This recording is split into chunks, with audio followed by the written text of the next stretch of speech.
Good morning students, welcome to online classes. पिछली class में हम लोग हरि कृष्ण देवसरे की लिखी कहानी हार की खुशी पढ़ी। आज हम लोग न्यू चैप्टर स्टार्ट करते हैं। न्यू चैप्टर रविंद्रनाथ ठाकुर की लिखी कहानी बड़ी बहू है। आइए देखते हैं इस कहानी में रविंद्रनाथ ठाकुर ने क्या पाठ परिचय दिया है। प्रस्तुत पाठ में लेखक ने एक परिवार की मनोस्थिति का वर्णन किया है। लेखक का कहना है कि परिवार की कलह या एक दूसरे के प्रति घृणा का भाव हमेशा शांति को भंग कर देता है। पारिवारिक जीवन में अनेक प्रकार की स्थितियां उत्पन्न हो जाती हैं जो कभी कभी परिवार को नष्ट भी कर देती है। हमें हमेशा परिवार में मेलजोल से रहना चाहिए।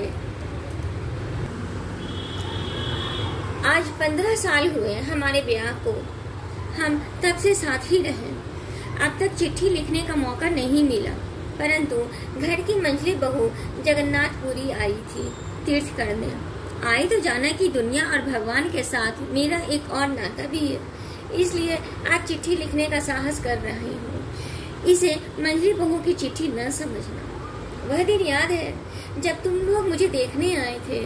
मुझे 12वां साल लगा था। सुदूर गांव में हमारा घर था। सुदूर अर्थात बहुत दूर।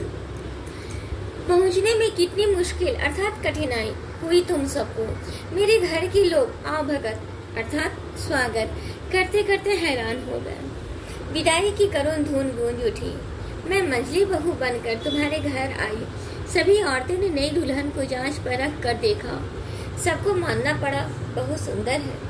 मैं सुंदर हूँ यह तो लोग जल्दी ही भूल गए, पर मुझ में बुद्धि है यह बात तो तुम लोग चाह कर भी न भूल सके। माँ कहती थी औरत के लिए तेज दिमाग भी एक बला है अर्थात मुसीबत। लेकिन मैं क्या करूँ? तुम लोगों ने उठते बैठते कहा यह बहुत तेज है। लोग बुरा भला कहते हैं, सो कहते रहे।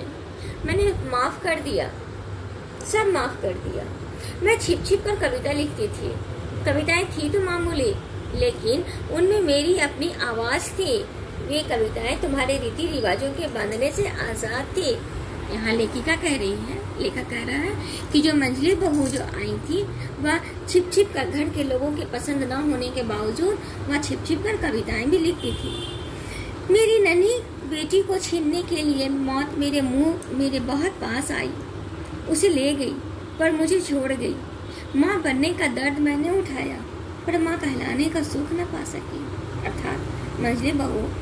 तो वो माँ बनने का सौभाग्य तो प्राप्त किया, उसका दर्द सहा, लेकिन वह उनकी बेटी नहीं रही। भगवान ने उसको उससे छीन लिया। इस हादसे को भी मैंने पार किया। फिर जुट गई रोजमर्रा के कामकाज में।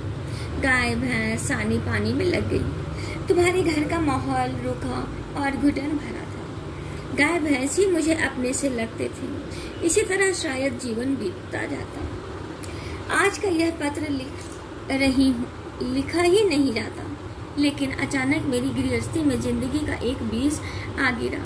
यह बीज जड़ पकड़ने लगा और गृहस्थी की पकड़ ढीली होने लगी। जेठानी जी की बहन बिंदु अपनी माँ के गुजरने के बाद हमारे घर आ गए। अर्थात जब घर का कामकाज से निश्चिंत होती, वो घर का काम काज कर लेती। करते करते उसका दिन बीत जाता था। तो एक दिन उसके जिंदगी में एक बीज आ गिरा। और वह बीज क्या था कि उनकी जेठानी थी।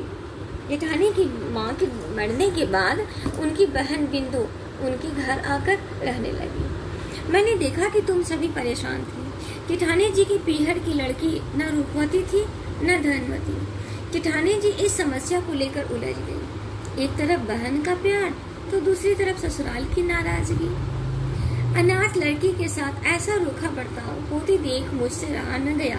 अर्थात जब उस लड़की उस घर की आई उनके घर में, तो लोग उनसे रूखा व्यवहार करते थे और उसका रूखा व्यवहार देखकर उस छोटी मंझली बहू को बर्दाश्त नहीं होता था।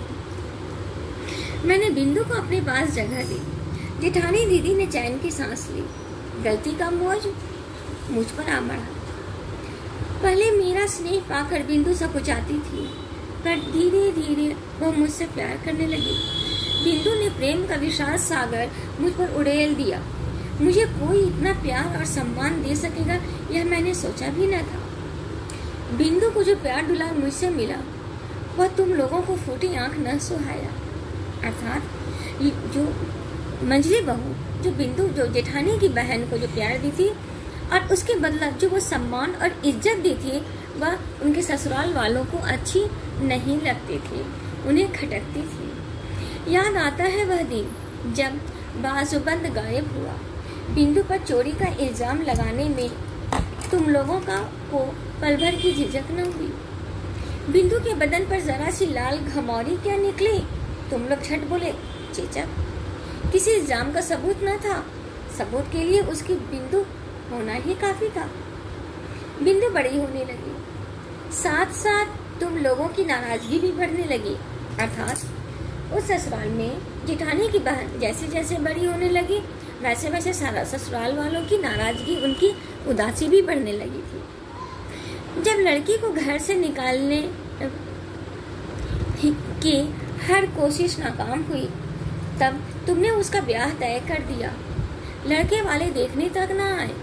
तुम लोगों ने कहा ब्याह लड़के के घर से होगा, यही उनके घर का रिवाज है। यह सुनकर मेरा दिल कांप उठा। ब्याह के दिन तक बिंदु अपनी दीदी के पांव पकड़कर बोली, दीदी मुझे इस तरह मत निकालो, मैं तुम्हारी गौशाला में पड़ी रहूंगी, जो कहोगी सो करूंगी। Thank you.